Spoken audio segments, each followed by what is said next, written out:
Hi, and welcome to Social Smarts. I'm Agnes, and today we're going to be talking about social media addiction, a problem that can affect people of all ages. Social media can be fun and it can be super entertaining, but it's designed to keep us hooked. Today we'll discuss why this happens, how our brains and psychology make it easy to become addicted, and the strategies that you can use to stop your doom scrolling and get back to doing things that really matter. Let's get into it. What are some signs that you may be getting addicted to social media? Have you ever found yourself scrolling through TikTok, InstaSnap, or even YouTube without realizing how much time has passed?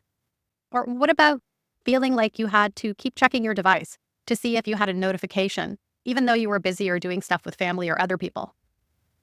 Those are all signs that you might be getting hooked, but here are a few more. Feeling anxious or stressed when you're not online. Spending more time on social media than you planned, even when it's not fun. If you're checking your feeds first thing in the morning when you wake up and last thing at night before you go to bed. If you're feeling upset if a post doesn't get as many likes or comments as expected and you're fixated on it. If you're worried that you'll be missing something when you're not online and want to get back online as quickly as possible. If it's hard to focus on other activities without checking your social, like going out or having dinner with your friends or family. If this sounds like you might have some form of social media addiction. So talk to your parents. Remember, it can happen to anyone, and everyone needs to learn this stuff. Why does social media addiction happen? Your brain is wired for addiction, but the more that you know how your brain works, the more you can be the boss of your brain. Every time you get a like or a message, your brain's reward center releases dopamine, a chemical that makes you feel good. But that feeling doesn't last long, so your brain wants more of that good stuff. When you're online, scrolling becomes the easiest way to keep those good feelings coming. And this starts a dopamine loop. Because the part of your brain that helps you make smart decisions, the prefrontal cortex that we talked about before, is still growing, it's harder to say no when you feel like checking your devices. Meanwhile, your amygdala, that part of your brain that makes emotions feel really, really big, is already way more developed than your cautious prefrontal cortex. And that means your feelings are way more powerful than your risk assessment or ability to control impulses. That big happy feeling is super enticing, so of course you'd want more of it. But you know you can be the boss of your brain and get it in other ways that are better for you and your mental health in the long run. How? Exercise. Any form of physical activity can release dopamine and endorphins, making you feel happy and energized. Finishing a small task. Your brain feels good when you complete something. So doing something like cleaning your room, finishing your homework, finishing a puzzle, or anything really gives your brain a sense of accomplishment. Doing something creative. Drawing, painting, music, really anything can change your focus and engage other parts of your brain. Also, when you finish doing whatever it is, you get that burst of, I did it. Spending time with friends and family. Real people that care about you are so much better than anything online. Is it bad to be hooked on social media?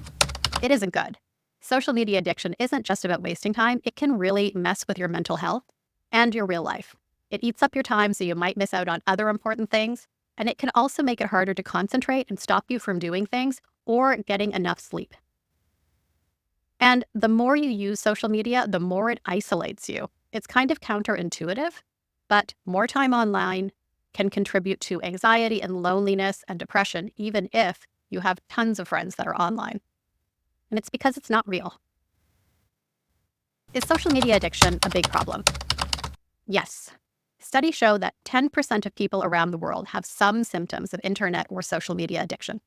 For teens, that number is even higher, and 40% report feeling addicted to their devices, with many spending more than 3 hours a day on social platforms. Do social media platforms want you to become addicted? From a business perspective, the more time you spend on social media, the more opportunities they have to collect more data and show you targeted ads based on your individual viewing.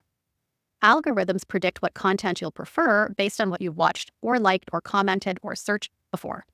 And that can make your feed show you things that you are more likely to watch, which of course will keep you engaged for longer. But remember, the real product on social media is you.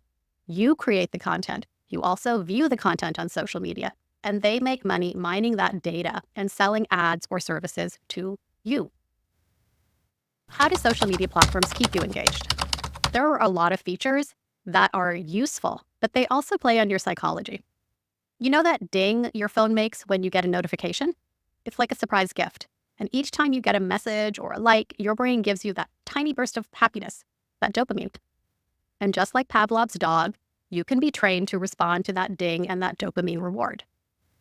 Our brains want us to finish things, but with infinite scroll, the feed keeps going and going and going. And it tricks us into staying online because we want to finish what we're seeing, except there's no end. Ever noticed how the next video starts playing without you touching anything? Autoplay makes it harder to stop watching. It's hard to quit midstream when there isn't an ending. And every time someone likes your post or leaves a nice comment, it feels like getting like a high five. And that's our brain's reward center releasing dopamine again. And the algorithm is kind of hacking your brain because it's using all the data that's collected about your viewing habits to keep you scrolling longer. Snapchat has a feature where you can build streaks by messaging friends every day, and it's gamification. So it makes you not want to break that streak. All of these features are intentionally designed to keep you engaged for as long as possible. Social media companies earn money from advertising. So the more time that you spend online, the more profitable you are to them. Do social media companies have a responsibility to stop addiction? No, but it's a bad look to target minors when you know you have an addictive product. It's not rocket science. Everyone knows that young minds are developing. Most platforms offer tools to help you manage your time, like screen time trackers or notification settings, because they know that you can get hooked easily, but they still benefit from you becoming addicted on social media.